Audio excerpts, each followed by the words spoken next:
Abra sua Bíblia no Evangelho de Mateus, capítulo 7. Você vai para casa hoje consciente de que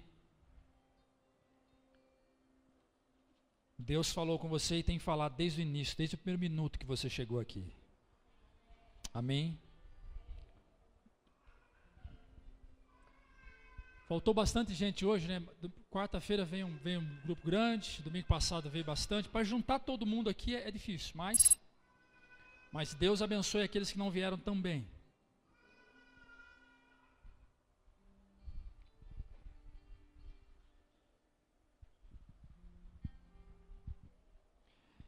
Evangelho de Mateus.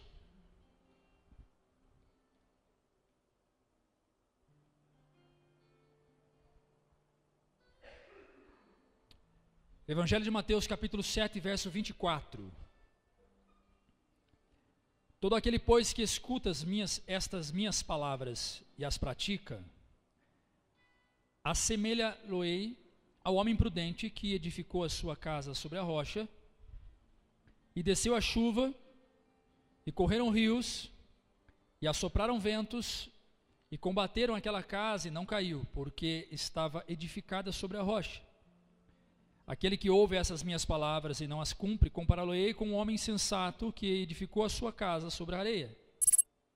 Desceu a chuva, e correram os rios, e assopraram ventos, e combateram aquela casa, e caiu, e foi grande a sua queda.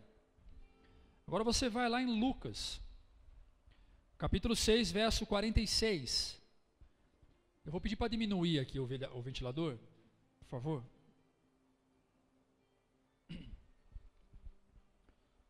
Lucas capítulo 6, verso 46. E por que me chamas Senhor, Senhor, e não fazeis o que eu digo? Qualquer que venha a mim e ouve as minhas palavras e as observa, eu vos mostrarei a quem é semelhante. É semelhante ao homem que edificou uma casa e cavou e abriu bem fundo e pôs os alicerces sobre a rocha. E vindo a enchente, bateu com ímpeto a corrente naquela casa. E não a pôde abalar, porque estava fundada sobre a rocha. Mas o que ouve e não pratica é semelhante ao homem que edificou uma casa sobre a terra, sem alicerces, na qual bateu com ímpeto a corrente, e logo caiu, e foi grande a ruína daquela casa.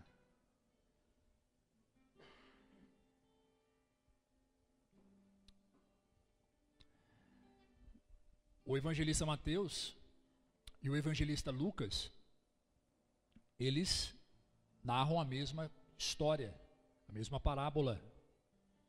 A diferença é que o Mateus, ele, ao escrever esta parábola, ele vai falar com os judeus, com os hebreus.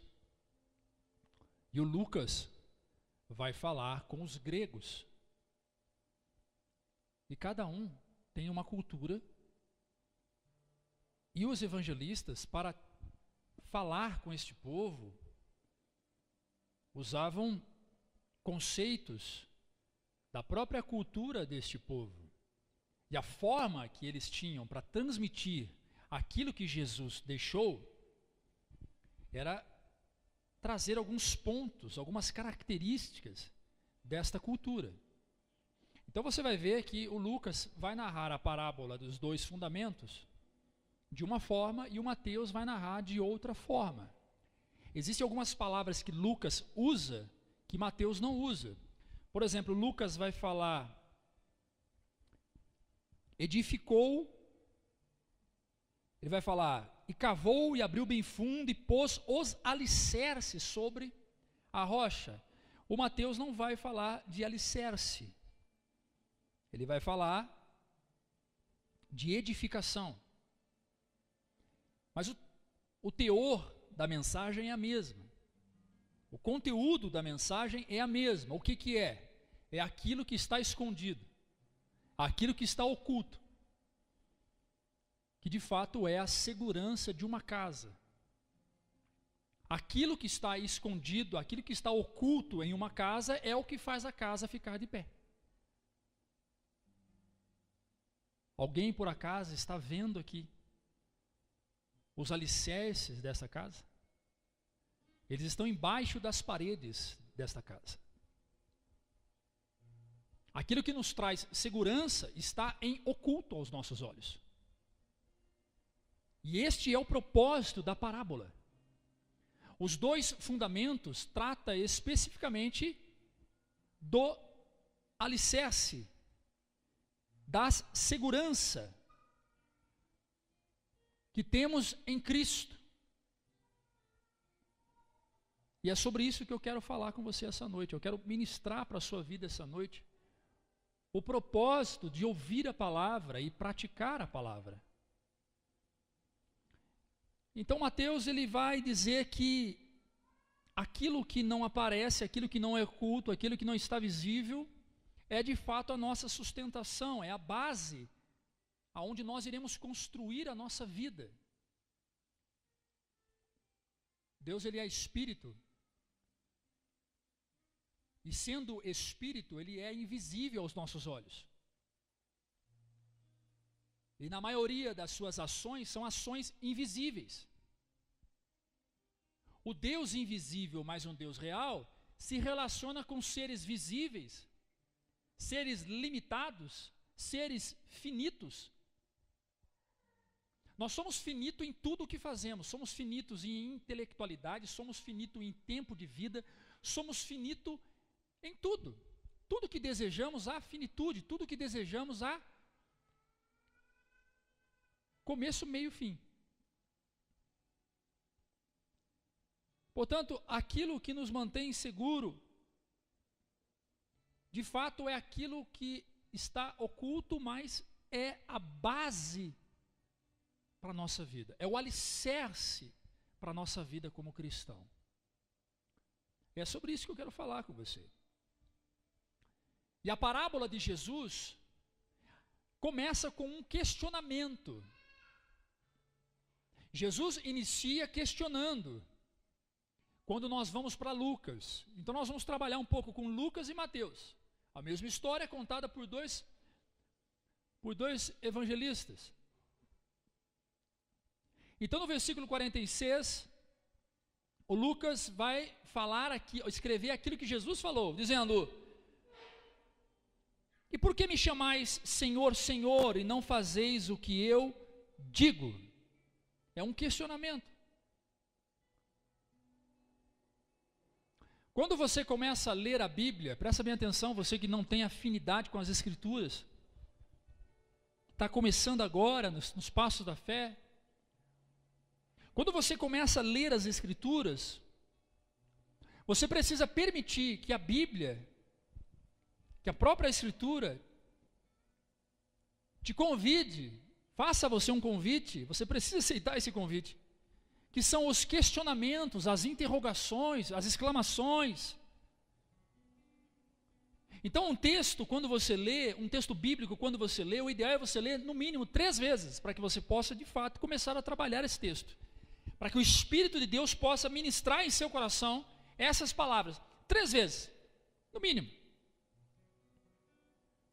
Ah, mas se eu ler o texto inteiro 3 vezes, aí cansa. Lê aquele versículo que você está lendo, lê 3 vezes, pula para o segundo, lê 3 vezes, pula para o terceiro. Só pula para o versículo seguinte se você entendeu de fato o primeiro versículo.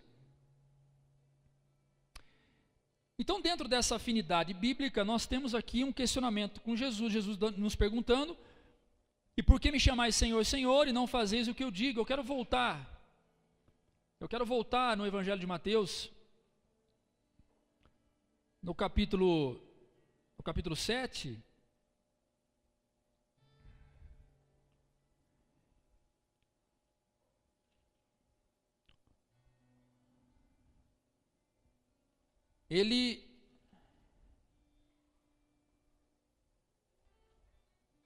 O evangelista Mateus vai narrar, no versículo 21, a palavra de Jesus também: nem todo que me diz Senhor, Senhor, entrará no reino dos céus. Então o Lucas, ele vai narrar as palavras de Jesus, dizendo: por que me chamais de Senhor, Senhor, mas não fazem o que eu digo para fazer? O Mateus vai dizer: vocês dizem Senhor, Senhor, mas nem todos aqueles que dizem Senhor, Senhor entrará no reino dos céus.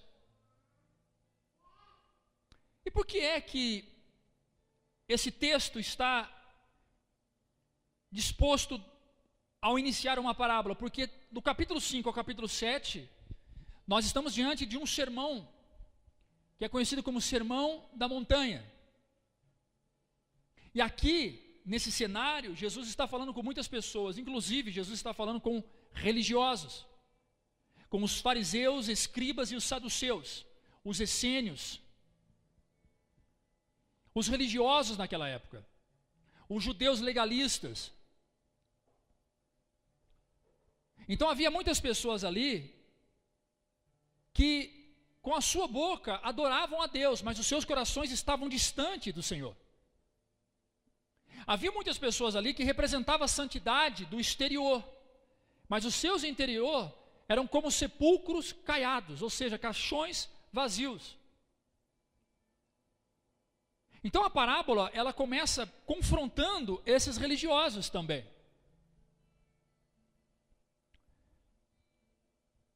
Mas se há questionamento, se há uma pergunta, então tem que ter resposta. E é assim que surge a afinidade entre você e as Escrituras. Se as Escrituras lhe fez uma pergunta, se essa pergunta veio do Cristo, se veio do Paulo, se veio do João, se veio do Lucas, ela tem resposta. A Bíblia responde, a própria Bíblia.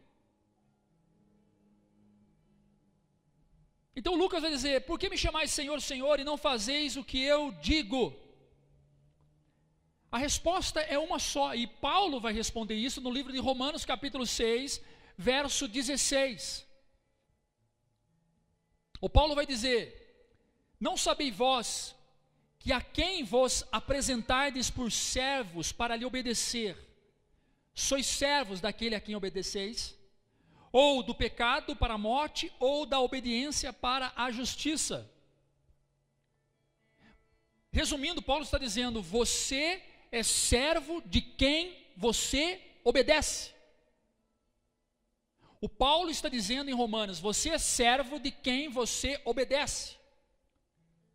Jesus está fazendo uma pergunta para um grupo de pessoas. Por que vocês se colocam na figura de servos, mas vocês não me obedecem? Ou seja, me chamam de Senhor, mas não fazem o que eu digo. A primeira lição que nós temos, no primeiro versículo que lemos, é que todo servo tem um Senhor.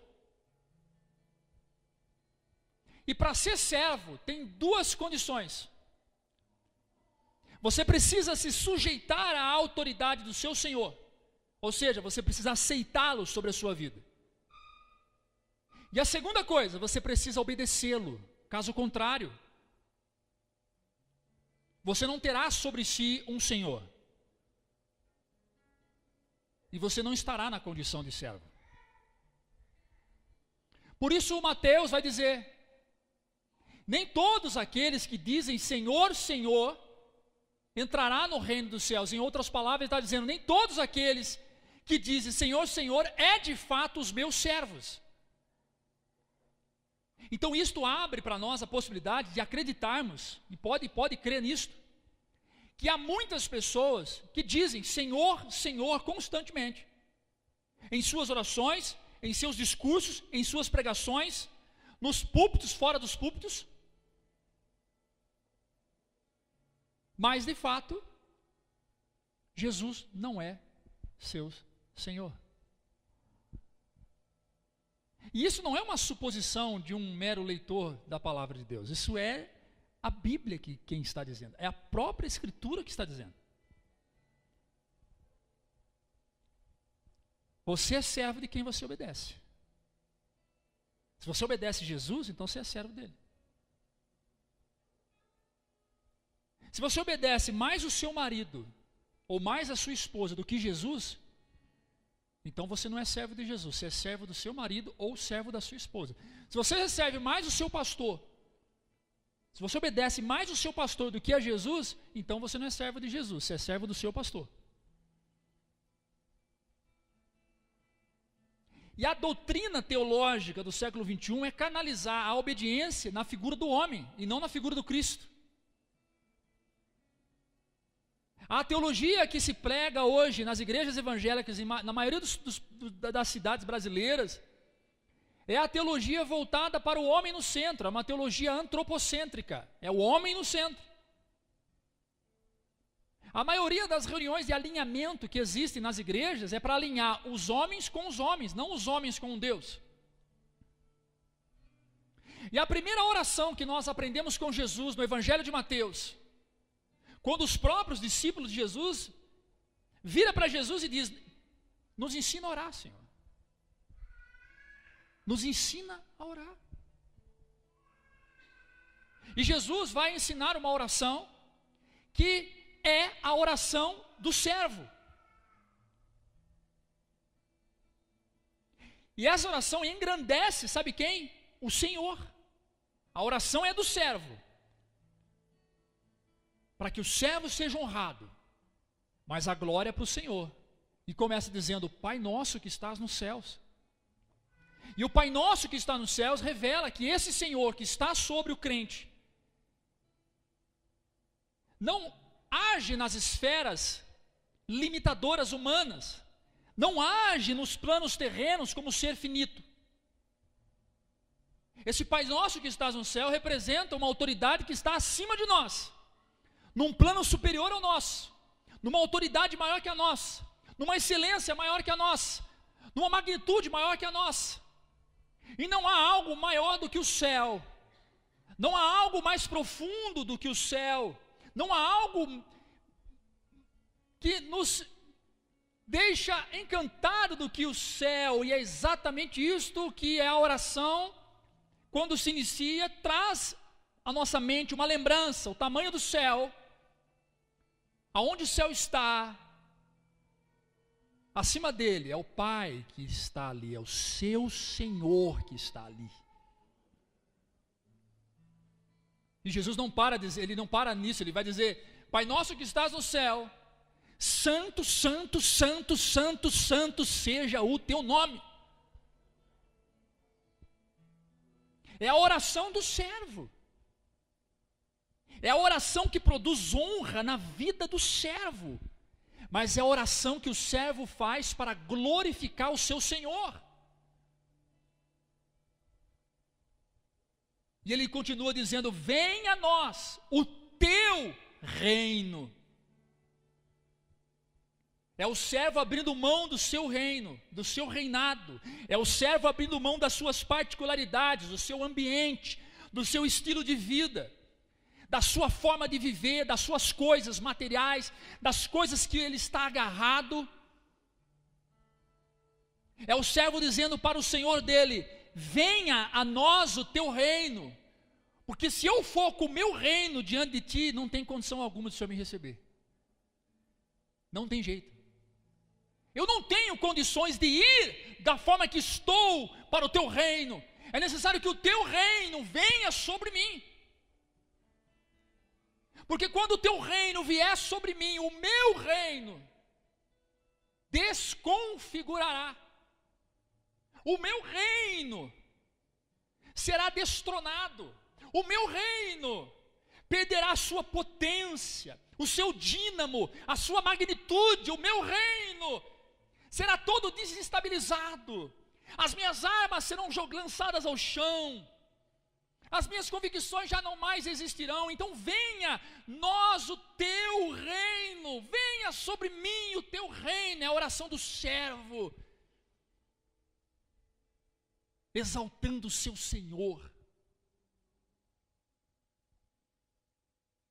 E Jesus continua dizendo: e depois que o teu reino for estabelecido sobre mim, sobre nós, que anule a minha vontade, que anule o meu querer, que anule aquilo que eu acho que é certo ou acho que é errado, aquilo que eu concordo ou discordo, que anule todas as minhas convicções, teologia, princípios humanos, as minhas psicologias, as minhas ciências, anule tudo isto, que seja feita a tua vontade.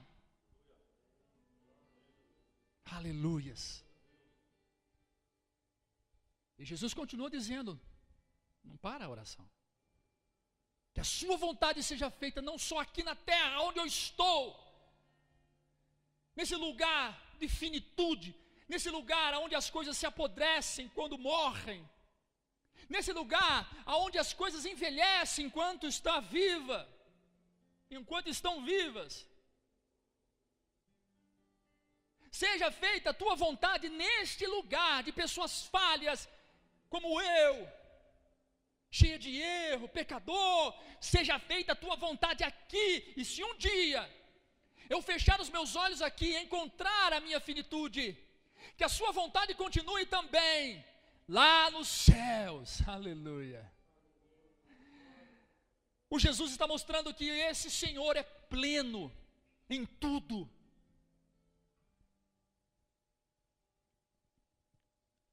Então, voltando aqui para a parábola, você é servo de quem você obedece. Nós somos servos desse Cristo, ressurreto, magnífico, soberano, Rei dos reis, Senhor dos senhores, o leão da tribo de Judá, o príncipe da paz, a raiz de Davi, o alfa e o ômega. É a Ele quem nós servimos. E é a Ele a quem nós temos que obedecer.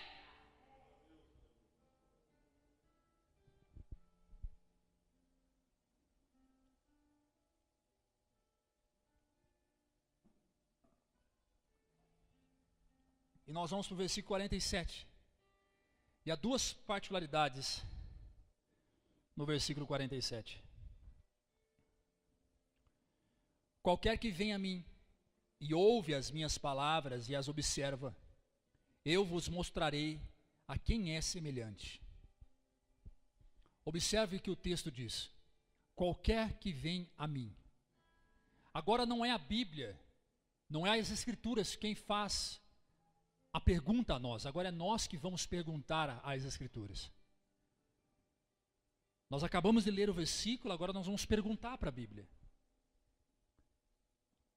O texto começa dizendo: qualquer que vem a mim, ouve as minhas palavras e observa, e vos mostrarei a quem é semelhante. Então presta atenção, quem são aqueles que vêm a Cristo?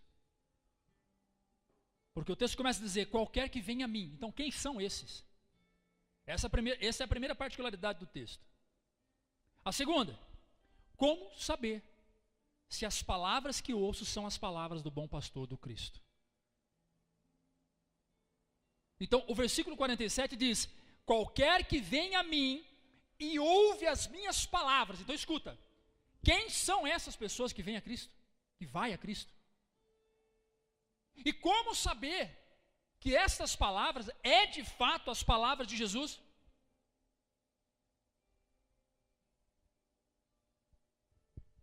O próprio Mateus vai responder.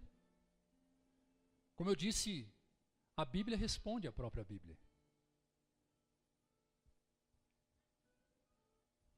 O próprio Mateus vai responder.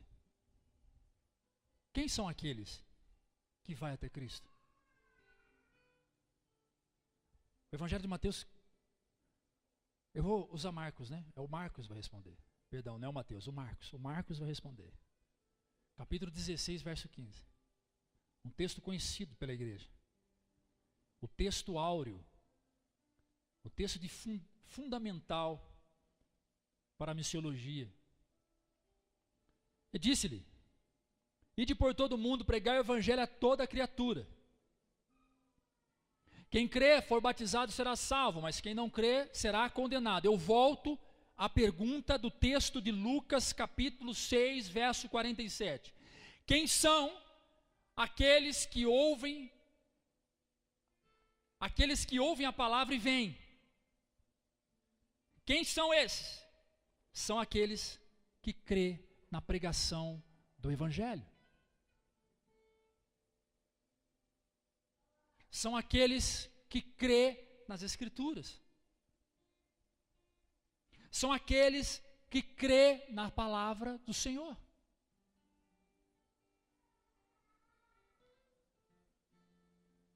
Aí, continuando, a segunda pergunta.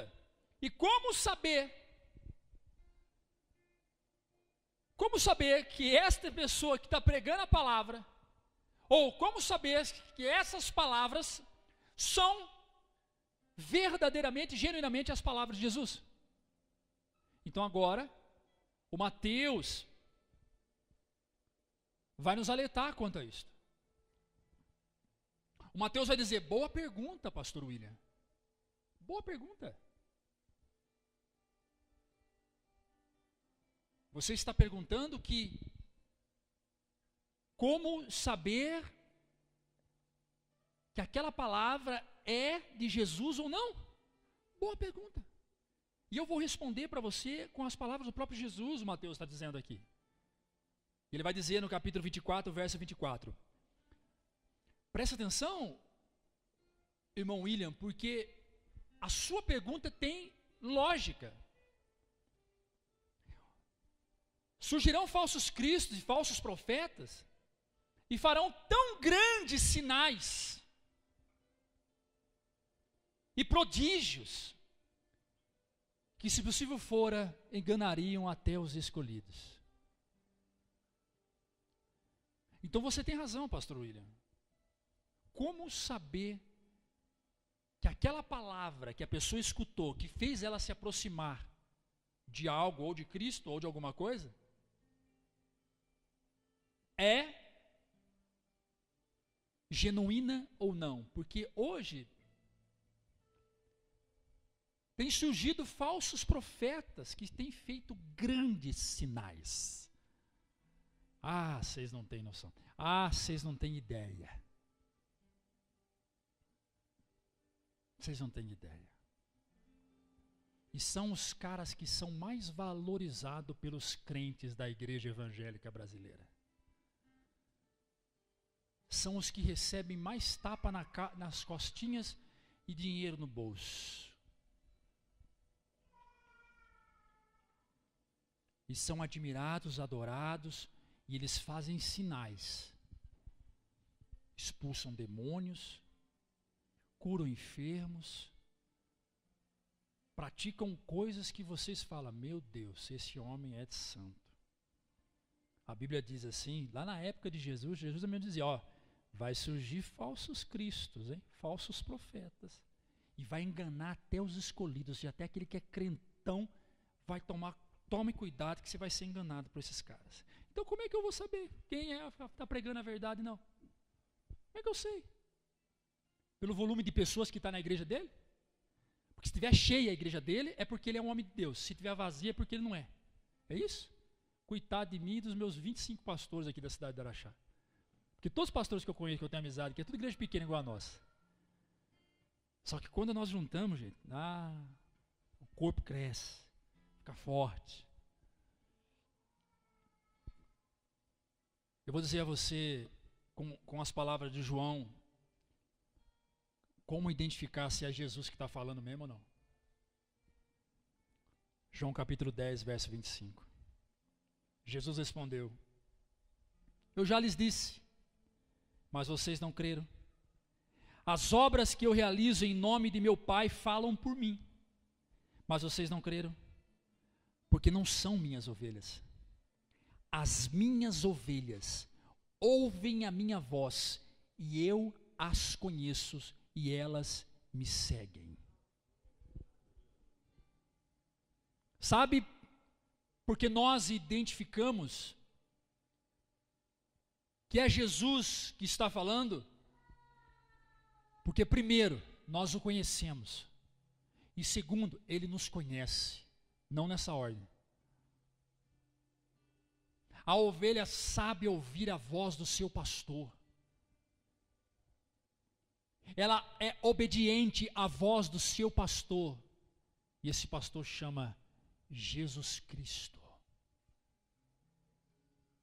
Você sabe por que muitas pessoas estão sendo enganadas por falsos profetas?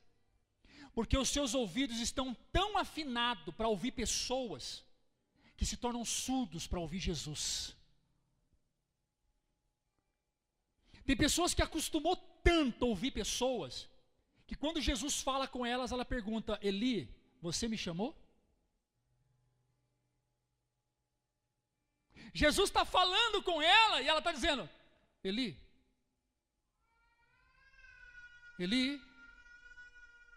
você me chamou? Aí o Eli acorda e diz: não, eu não te chamei. Não, é que eu ouvi uma voz. Não sabem ouvir a voz de Jesus porque acostumou a ouvir a voz das pessoas. São dependentes de homens, estão agarrados nos homens, necessitam de homens. E o que a igreja evangélica brasileira sabe fazer é mimar pessoas. Mimar pessoas.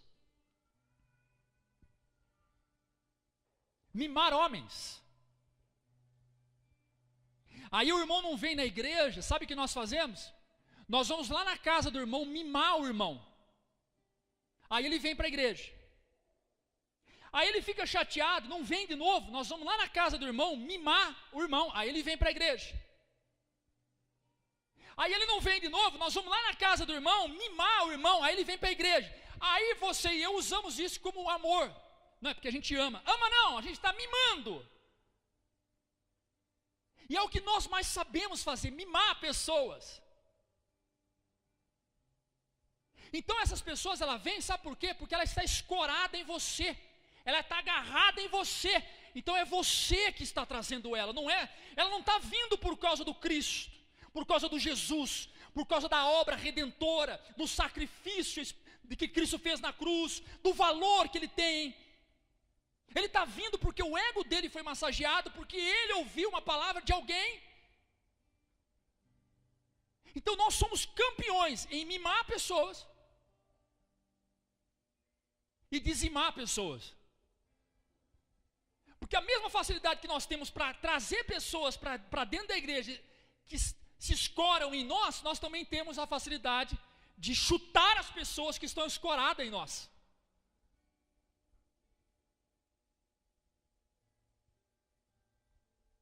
É isso. Por isso que as minhas ovelhas ouvem a minha voz, e as que não são minhas não conseguem reconhecer minha voz. Eu vou repetir o texto de João, Jesus dizendo para os religiosos: eu tenho feito coisas, eu tenho realizado milagres, vocês não têm crido, é o que está na Bíblia. As obras que eu realizo em nome do meu Pai falam por mim, vocês veem, mas não crê. Porque vocês não são minhas ovelhas. As minhas ovelhas ouvem a minha voz. Observa o que ele vai dizer sobre as ovelhas dele. As minhas ovelhas ouvem a minha voz. Ele não está dizendo, as minhas ovelhas vê os milagres que eu pratico e me seguem por causa disso. Não. Está dizendo, as minhas ovelhas ouvem a minha voz. Cristo está falando com você todo dia, lá no seu trabalho, lá na sua casa, ao deitar na cama, ao levantar pela manhã, ao caminhar na rua. Mas você acostumou a ouvir pessoas. E se não vier pelaquela pessoa, você não vai acreditar que é Deus, que é Cristo. Porque você se acostumou com isso. E o Cristo está dizendo, faz desse jeito. Faz dessa forma, e você está insistindo em acreditar que aquilo é fruto da sua consciência, ou do seu inconsciente. É o Cristo falando com você e dizendo, aprenda a ouvir a minha voz, eu estou falando com você. Eu quero que você me ouça. Eu quero que você me ouça. Eu estou ministrando em seu coração, eu estou te dando a diretriz. Ah, mas eu vou lá no pastor William, eu vou lá no Julian, eu vou lá no João, eu vou lá no quem mais? No Francisco, eu vou lá no Claudenir. Quem sabe esses pastores venha testificar aquilo que o Senhor falou comigo. Não precisa, você não precisa que um homem avalize o que Deus já ministrou na sua vida. A ovelha ouve a voz do seu pastor. Teve um irmão que chegou em mim aqui na igreja e falou: pastor, Deus falou para mim sair daqui e romper com o meu ministério. Eu falei: vai, se Deus falou, vá. Vai embora, meu filho, vai logo, corre, você está demorando por quê? Vai, meu filho, as almas estão sedentas, as pessoas estão morrendo.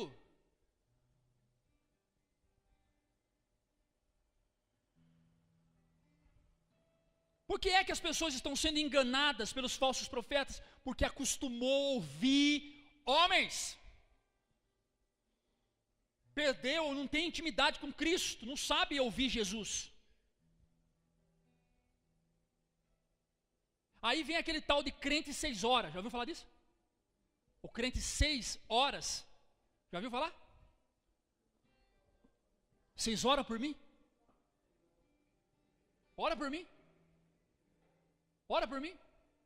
Dá uma dor de barriga, você ora por mim? Tropica no pé, você ora por mim? Não sei o que, você ora por mim? Teve uma irmã aqui, eu não lembro para quem que eu falei. Foi pedir oração para mim e falei assim: não, você não precisa. Falei: você mesmo pode orar. Começa a levantar a sua voz. Mas eu posso? Falei: pode. Ora, porque o mesmo Cristo que você vai buscar é o mesmo Cristo que eu busco.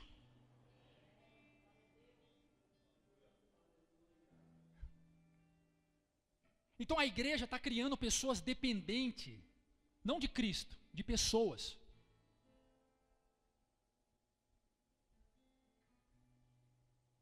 O Senhor tem ministrado muito no meu coração, muitas coisas. O Senhor tem, todo dia, ministrado coisas assim maravilhosas. Aqueles que ouvem a minha voz são aqueles que eu pastoreio. Me reconhece. Vamos para o versículo 48.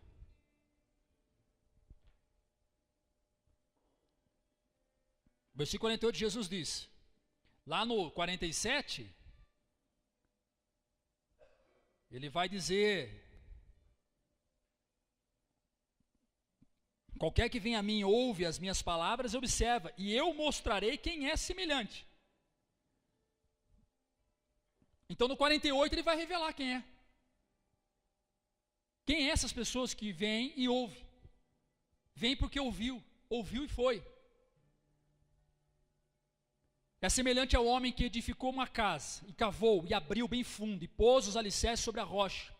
E vindo a enchente, bateu com o impeto a corrente naquela casa, e não a pôde abalar, porque estava fundada sobre a rocha. Jesus está dizendo o seguinte: eu vou mostrar para você quem são essas ovelhas que ouvem a minha voz.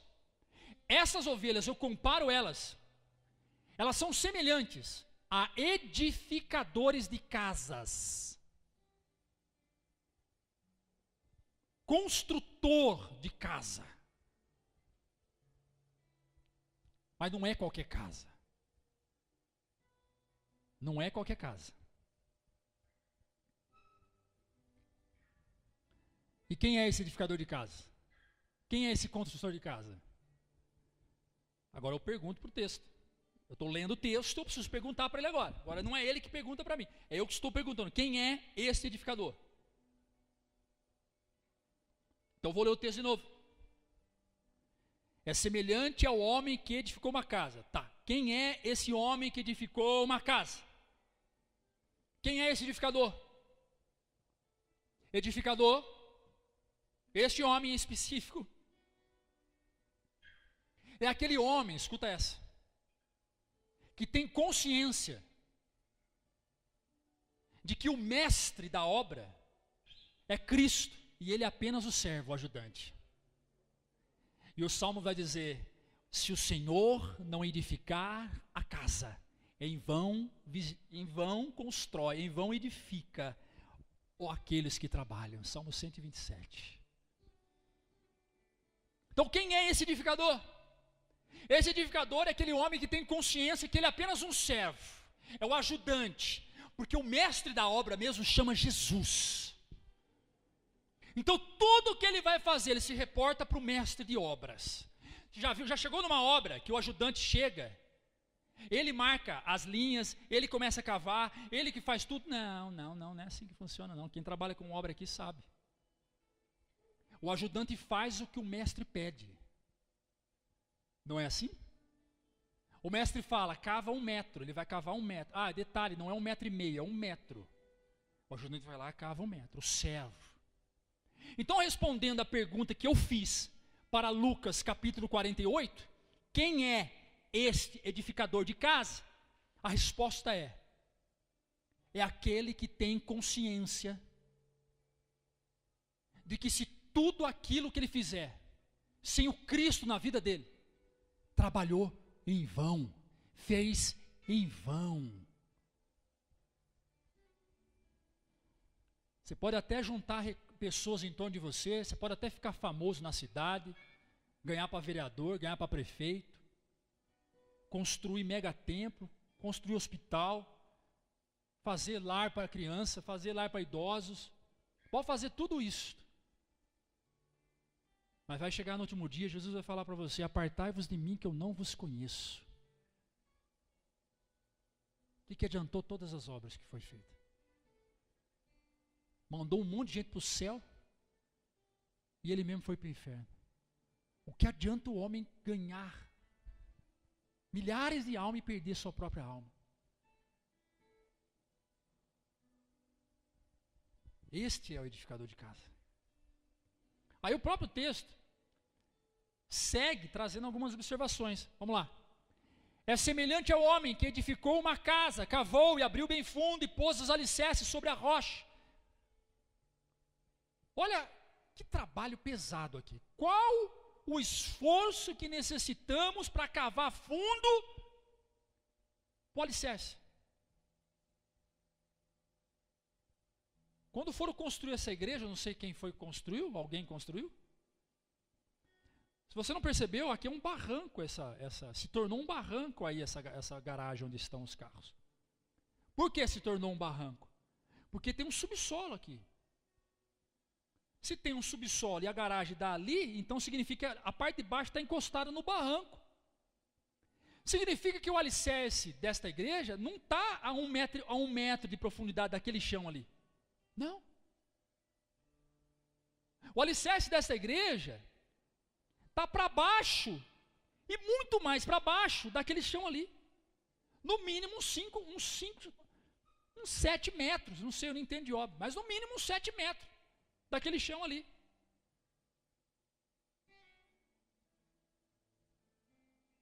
E qual o esforço que o pedreiro teve para cavar tão fundo, para poder fazer as bases dessa.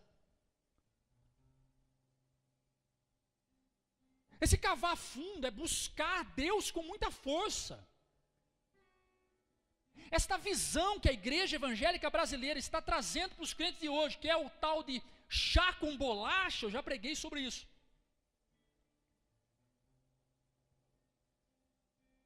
Não tem força, as pessoas não se esforçam. Não se esforçam para orar, não se esforçam para estudar, não se esforçam para jejuar, não se esforçam para congregar, não se esforçam para adorar, não se esforçam nem para bater palma no culto, nem para dar um glória a Deus, não se esforça. Não tem força. E vai entrar nesse texto aqui, esse texto aplica na sua vida como? Como? De que forma? Porque o negócio aqui é profundo, é cavar fundo, é abrir buracos. Não é simples assim. Então, que esforço nós precisamos? Força, filho, você precisa de força. É só isso que você precisa, força. A força, ela é uma palavra que ela engloba muitas coisas. A força tem ânimo, a força tem coragem, a força tem atitude. Paulo, quando vai falar sobre a ceia, lá em Coríntios 11, a partir do verso 23, ele vai dizer: examinai o homem a si mesmo, depois coma do pão, beba do cálice. Porque há muitos fracos entre vós, doentes. Por que que dentro da igreja evangélica tem muitas pessoas fracas e doentes? Um vento tão leve arrasta a pessoa para fora da igreja. Uma palavrinha que você fala que ela não gosta, tira as pessoas da igreja. Eu vi uma frase no Facebook, não sei quem é o autor, mas crédito para o autor, que diz assim: antigamente, os pastores pregavam contra o pecado e as pessoas permaneciam na igreja. Hoje, os pastores pregam contra o pecado, as pessoas saem da igreja. As pessoas saem da igreja. As pessoas não suportam mais ouvir. As pessoas estão sensíveis, estão fracas.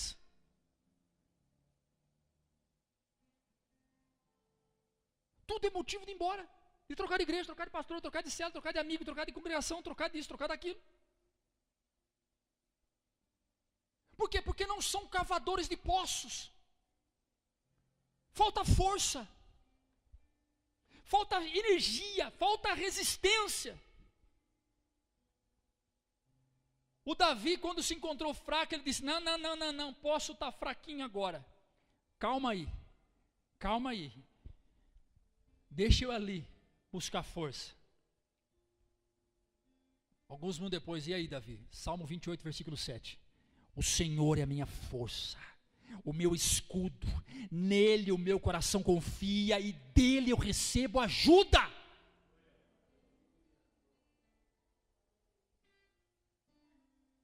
Sabe por que as pessoas estão fracas dentro da igreja? Eu vou explicar esse versículo para você. Porque em vez de procurar ajuda no Senhor, procura ajuda nos homens. Em vez de confiar no Senhor, confia nos homens. Em vez de esperar força no Cristo, busca na academia, busca na psicologia, busca na medicina. Todas essas ciências estão aí para te ajudar. São recursos gloriosos, maravilhosos, para te auxiliar. Mas não é lá que você encontra a força e a energia que você precisa. É em Cristo. É no Senhor Jesus.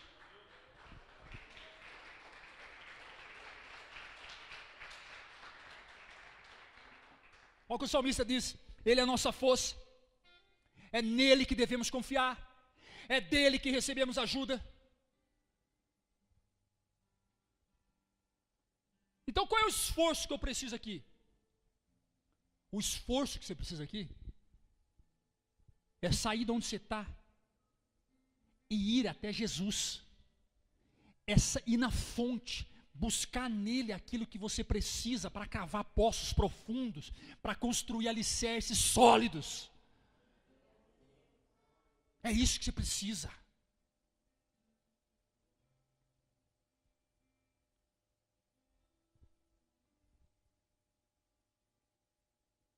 Fica se acovardando diante do inferno. Tem uns crentes tão fracos, mas tão fracos, que vê o demônio se manifestar, corre. Corre, de medo. Aí eu tenho medo. Corre. Você lida contra o demônio todo dia. Aconteceu aqui na igreja. A menina caiu endemoniada aqui. Teve um grupo que correu. Pouco tempo agora. Os obreiros foram segurar, falando: não segura não.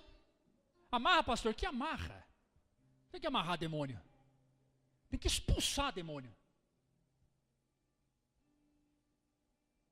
Fomos orar na casa de uma irmã esses dias atrás, semana passada. Pombagira manifestou da mulher. Manifestou a pombagira na mulher.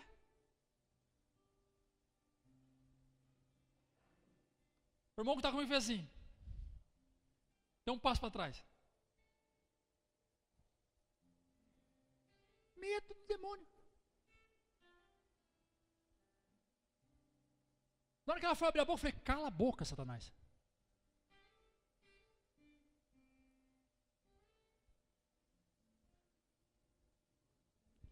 Sai.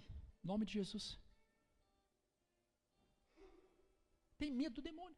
Vê um despacho na rua, troca de calçada. Vê uma macumba, troca de calçada. O que está acontecendo com os crentes de hoje? O filho pega uma gripe, corre com o filho para a UTI. Para a UTI. Quer colocar o filho na UTI. Doutor, coloca na UTI. Entra na recepção do hospital desesperado. Meu filho vai morrer. O filho com uma gripe. Uma febre. O que é que está acontecendo com os crentes de hoje? Meu Deus do céu.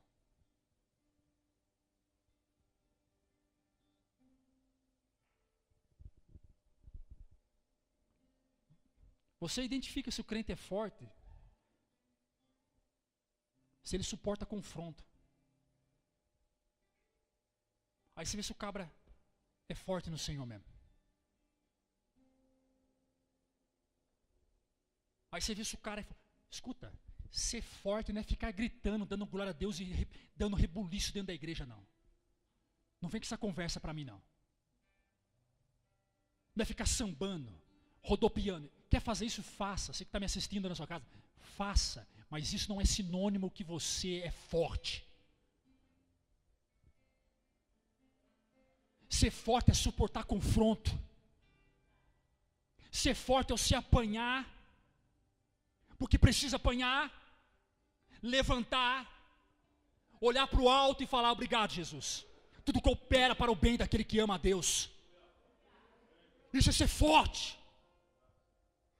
É você amar quem de fato merece ser odiado, merece ser expurgado. Isso é ser forte. Ser forte é você suportar as contradições, as convicções que vão contra as suas.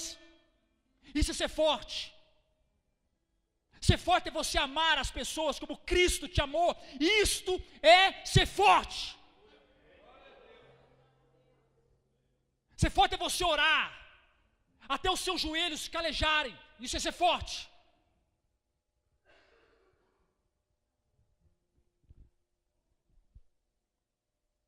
E o que é que está acontecendo dentro da igreja? Uma legião de crentes fracos, que lotam templos, mas são fracos. Tem um provérbio chinês de um coronel que diz assim: eu prefiro ir para a guerra com 2 leões do que ir para a guerra com 100 cordeirinhos. Eu prefiro andar do meu lado com 2 homens fortes, ou 2 mulheres fortes, do que ter 50 do meu lado, cordeirinho, fraquinho. Vem um vento, morre todo mundo. Igual aquelas galinhas que é criada em como é que chama aquilo? Me ajuda aí. Onde cria aquelas galinhas? Granja, obrigado. Já viu como é que é? Dá um raio, morre 20, 30. Dá um vento, morre aos 40.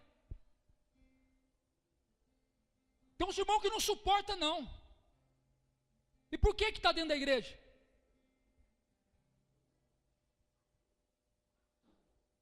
Se enquadra nesse grupo de gente que ouve as palavras do Senhor e não pratica. Por que está na igreja? Porque gosta. A palavra do pastor é legal. O pastor e a pastora são 2 pessoas legais. É um ambiente legal a igreja Batista Manancial. A igreja do fulano, a igreja do ciclano. Um lugar legal, gostei daqui.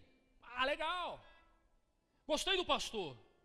Gostei do grupo de louvor. Gostei do coral.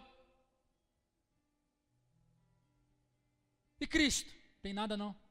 Está vazio. Está vazio. Precisa de Jesus. Eu já vou encerrar. Já são 9 horas. Eu vou encerrar essa mensagem aqui. Não posso. Se você quiser ir embora, tenha minha bênção. Eu vou encerrar isso aqui. Qual que é o benefício de buscar força? Qual é? Versículo 48. E vindo a enchente, bateu com ímpeto a corrente naquela casa, e não a pôde abalar, porque estava fundada sobre a rocha. Quais os benefícios de construir alicerces, de ter uma casa segura? Qual é o benefício? Vem vento, vem tempestade, vem as lutas, vem as dificuldades, vem as doenças, vem as crises, vem os problemas, a sua casa continua de pé. Você pode aplaudir, Senhor Jesus?